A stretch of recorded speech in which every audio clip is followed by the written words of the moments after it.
ഈ വർഷം പൊങ്കൽ റിലീസായിട്ട് തിയേറ്ററിലൂടെ വന്ന തമിഴ് ചിത്രമാണ് സുധാ കൊങ്ക്രയുടെ സംവിധാനത്തിൽ പുറത്തിറങ്ങി ശിവകാർത്തികേയൻ, രവി മോഹൻ, ശ്രീലീല, അഥർവ എന്നിവരൊക്കെ കേന്ദ്ര കഥാപാത്രങ്ങളായിട്ട് വന്ന പരാശക്തി. അപ്പോൾ പരാശക്തി എന്ന് പറയുന്ന സിനിമ ZEE5 എന്ന് പറയുന്ന യൂട്യൂബല്ല OTT പ്ലാറ്റ്ഫോമിലൂടെ റിലീസായിട്ടുണ്ട്. അപ്പം സിനിമ കണ്ടതിന് ശേഷമുള്ള എൻ്റെ ഒരു ഒപ്പീനിയനാണിത്. എൻ്റെ പേര് അഭിജിത്ത് വിശ്വനാഥ്. നമ്മുടെ ചാനൽ ആദ്യമായിട്ടാണ് നിങ്ങൾ കാണുന്നതെങ്കിൽ സബ്സ്ക്രൈബ് ചെയ്യുക, തൊട്ടടുത്തുള്ള ബെല്ലൈക്കൺ കൂടി എനേബിൾ ചെയ്യുക, പിന്നെ ലൈക്ക് ചെയ്യുക, അതിൻ്റെ തൊട്ട് താഴെ കിടക്കുന്ന ഹൈപ്പ് ബട്ടൺ കൂടി ക്ലിക്ക് ചെയ്യുക. വെൽക്കം ടു സിനി പീഡിക. പരാശക്തി, ഇരിതി സുട്ര്, അതുപോലെ തന്നെ സൂര്യറൈ പോട്ടർ, അതിനുശേഷം സൂര്യറൈ പോട്ടറിൻ്റെ ഹിന്ദി വെർഷനായിട്ടുള്ള സർഫിറയോ എന്ന് പറയുന്ന അക്ഷയ് കുമാർ നായകനായിട്ടുണ്ടായിരുന്ന ഈ നമ്മുടെ സൂര്യറൈ പോട്ടറിൻ്റെ ഹിന്ദി വേർഷൻ, അതിനൊക്കെ ശേഷം സുധാ കൊങ്ക്ര സംവിധാനം ചെയ്യുന്ന ഏറ്റവും പുതിയ തമിഴ് ചിത്രമാണ് പരാശക്തി. ശിവകാർത്തികേയൻ, രവി മോഹൻ, ശ്രീലീല, അഥർവ എന്നിവരൊക്കെയാണ് കേന്ദ്ര കഥാപാത്രങ്ങളായിട്ട് വരുന്നത്. നമ്മുടെ കുളപ്പള്ളി ലീലയൊക്കെ ഉണ്ട് ഇതിൻ്റെ അകത്ത്. പരാശക്തി ശരിക്കും സംസാരിക്കാൻ ഉദ്ദേശിക്കുന്നതെന്ന് പറയുന്നത് ശരിക്കും നടന്നൊരു ഇൻസിഡൻറ്റിനെയാണ്. ഈ ലാംഗ്വേജിന് വേണ്ടി തമിഴ്നാട്ടിൽ നടന്ന ഒരു വലിയൊരു പ്രക്ഷോഭത്തിൻ്റെ, ഒരു റവല്യൂഷണറി മൂവ്മെൻറ്റിനെ കുറിച്ചാണ് ശരിക്കും പരാശക്തി എന്ന് പറയുന്ന സിനിമ സംസാരിക്കാൻ ഉദ്ദേശിക്കുന്നത്.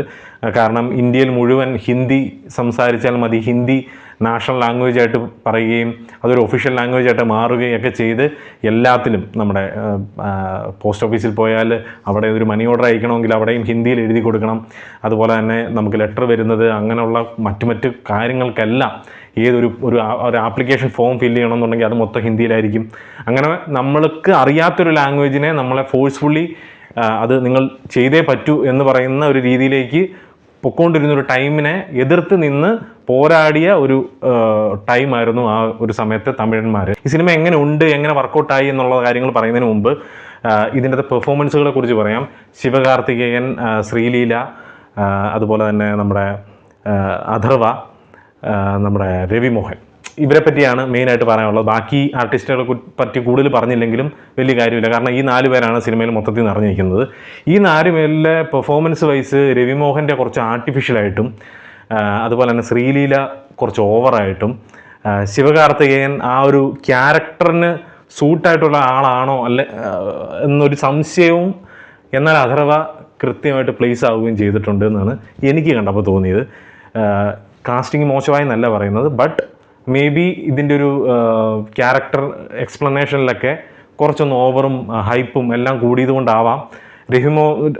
രവിമോഹനൊക്കെ ചെയ്യുന്നത്, രവിമോഹൻ എന്ന് പറയാൻ ഇച്ചിരി പാടുണ്ടോ, ജയം രവി എന്ന് പറഞ്ഞ് അതൊരു ശീലമായി.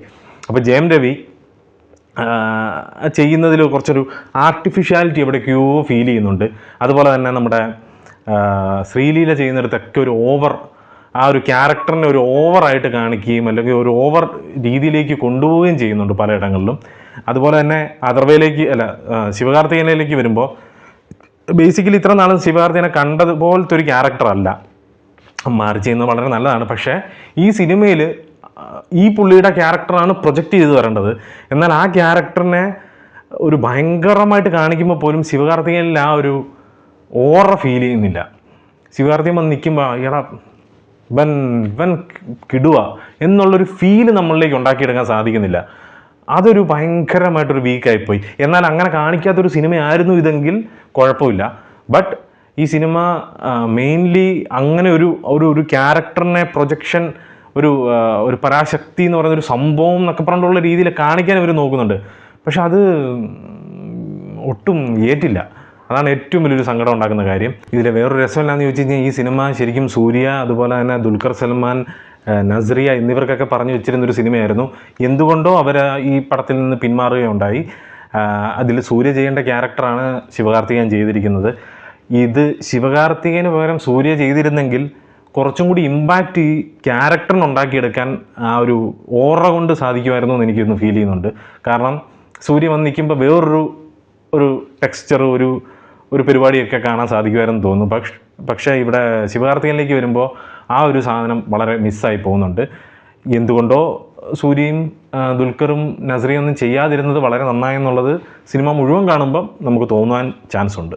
അതേസമയം അഥർവയിലേക്ക് വരുമ്പോഴേക്കും ആ ക്യാരക്ടർ കറക്റ്റായിട്ട് പ്ലേസായി. ഒരു അനിയൻ ക്യാരക്ടർ, കുറച്ച് പറഞ്ഞാൽ കേൾക്കാത്തൊരുത്തൻ, അവൻ ചെയ്യുന്ന കുറച്ച് പോരാട്ടങ്ങൾ, അവൻ്റെ വോയിസ് മോഡുലേഷനുകൾ, കാര്യങ്ങളൊക്കെ എല്ലാം കറക്റ്റായിട്ട് പിച്ച് ആവുകയും ചെയ്തു. അതുകൊണ്ട് തന്നെ അഥർവയുടെ ക്യാരക്ടർ നല്ല രീതിയിൽ പ്ലേസ് ആയിട്ടുണ്ട്. അത് നല്ല രീതിയിൽ എഴുതപ്പെട്ടിട്ടുണ്ടെന്നാണ് എൻ്റെ ഒരു വിലയിരുത്തൽ.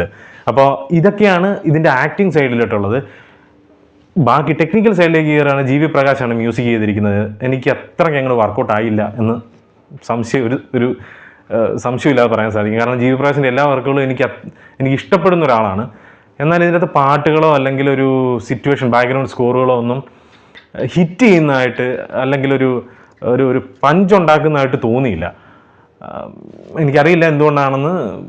ബട്ട് സൂര്യ റിപ്പോർട്ട് എന്നൊക്കെ പറഞ്ഞ സിനിമ കണ്ടിട്ട് അതിൻ്റെ അകത്ത് ഓരോ കുട്ടി ബീജിയമാകട്ടെ, അതിൻ്റെ അകത്ത് പാട്ടുകളാകട്ടെ, അതൊക്കെ ഹിറ്റ് ചെയ്യാണ് മനസ്സിലേക്ക്. അത്രയേറെ ഒരു ലവ് ട്രാക്കൊക്കെ ആണെങ്കിലും ഒരു ഫീല് നമുക്ക് ഉണ്ടാക്കിയെടുക്കാൻ സാധിക്കുന്നുണ്ട്, നമുക്ക് കിട്ടുന്നുണ്ട്. എന്നാൽ ഇവിടെ അതൊന്നും വർക്കൗട്ട് ആകുന്നില്ലായിരുന്നു. അറിയില്ല. ഇനി അടുത്തത് പറയാനുള്ളത് സുധാ കൊങ്കരനെ പറ്റിയാണ്. അത് കുറച്ച് സീരിയസ് ആയിട്ട് എനിക്ക് സംസാരിക്കാനുള്ളൊരു കാര്യമാണ്. ഇതിപ്പോൾ ഞാൻ മലയാളത്തിൽ പറഞ്ഞ പുള്ളിക്കാരത്തേക്ക് ഇനി ഇൻ കേസ് എപ്പോഴെങ്കിലും കാണുന്നുണ്ടെങ്കിൽ, മനസ്സിലായില്ലെങ്കിൽ എന്നോർത്തിട്ട് ഞാൻ കുറച്ച് തമിഴ് സംസാരിക്കാം. மேம் உங்களோட ஒர்க்கை நான் ரொம்ப ரெஸ்பெக்ட் பண்ணுறேன், நேசிக்கிறேன். இறுதி சுற்று ஆகட்டும் இல்லைன்னா சூரிய போட்டு ஆகட்டும், எனக்கு அந்த 2 மூவிஸும் அவ்வளோ பிடிக்கும். ஆனால் நீங்கள் இந்த படம் அவ்வளோ ஒர்க் ஆகலை எனக்கு. ஆனால் அந்த படம் தியேட்டர்லேயும் அவ்வளோ ஒர்க் ஆகலை. என்னை பொறுத்த வரைக்கும் எனக்கு கிடைச்ச ரிப்போர்ட் படி அது அவ்வளோ ஒர்க் ஆகலை. அதுக்கு நீங்கள் ஒரு பேட்டி ஒன்று கொடுத்த, விஜய் ஃபேன்ஸும் தான் இதுக்கெல்லாம் காரணம், விஜய் ஃபேன்ஸ் தான் இந்த படத்தை தோக்கடிக்க வச்சன்னெல்லாம் சொல்லியிருந்தேன். நீங்கள் நல்லா படம் செஞ்சுருந்தா அது நல்ல ரெக்கக்னிஷன் கிடச்சிருக்கும். ஆனால் நீங்கள் நல்ல படம் பண்ணாமல் மற்றவங்கிட்ட அவங்க தான் பிரச்சனைன்னு சொன்னால் அது ஏற்றுக்க முடியாது, அவங்க அக்செப்ட் பண்ண முடியாது. அதில் நான் உங்களோட அந்த ரெஸ்பெக்ட், எனக்கு இருந்த அந்த ரெஸ்பெக்டை கொஞ்சம் கம்மியாச்சு தான் சொல்லணும். அடுத்த தடவையாவது இப்படி எல்லாம் ஸ்டேட்மெண்ட் கொடுக்காம நல்ல படமாக எடுத்து அந்த படம் பேச வைக்கணும். அதுதான் as a Sudha Kongara fan எனக்கு உங்ககிட்ட சொல்ல வேண்டிய ஒரே ஒரு விஷயம். Thank you. അപ്പോൾ മലയാളം തമിഴും എല്ലാം അറിയാവുന്ന എല്ലാവർക്കും മനസ്സിലായി കാണുമെന്ന് വിചാരിക്കുന്നു.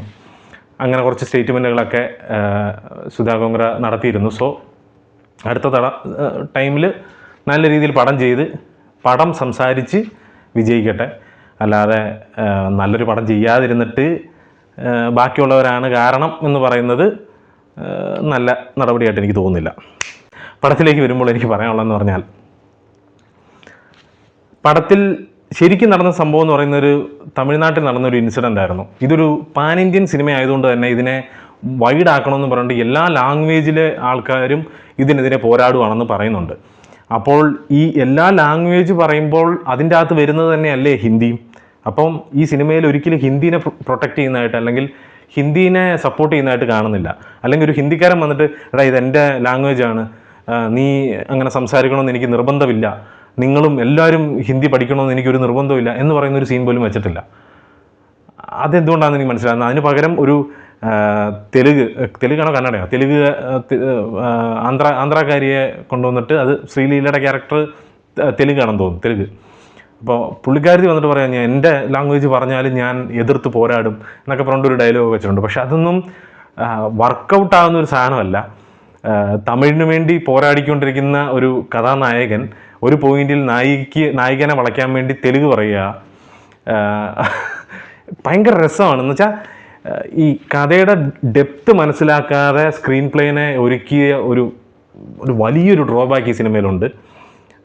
പല കാര്യങ്ങളിലും ലോജിക്കലി 1% പോലും ചിന്തിക്കാതെ, കാരണം ഇത് ശരിക്കും നടന്നൊരു കാര്യം ചെയ്യുന്നതുകൊണ്ടാണ്. അല്ലാതെ ഒരു ഫിക്ഷൻ കാര്യം എഴുതുമ്പം ഇത്രമാത്രം ഗൂഢമായിട്ട് ഇറങ്ങിച്ചെന്ന് ആലോചിക്കേണ്ട ആവശ്യമൊന്നുമില്ല. പക്ഷേ ഒരു നടന്നൊരു കാര്യത്തിനെ പറ്റി എഴുതുമ്പോൾ അതിൻ്റെ അകത്ത് കുറച്ചും കൂടി ഒരു വാല്യൂ കൊടുക്കുക. ഇതിൻ്റെ അകത്ത് നമ്മുടെ ഇന്ദിരാഗാന്ധിയെ കാണിക്കുന്നുണ്ട്. ഇന്ദിരാഗാന്ധി റോഡിൽ കൂടി പോകുമ്പം റോഡ് ബ്ലോക്ക് ചെയ്തിട്ട് പ്രക്ഷോഭം നടത്തുന്നു.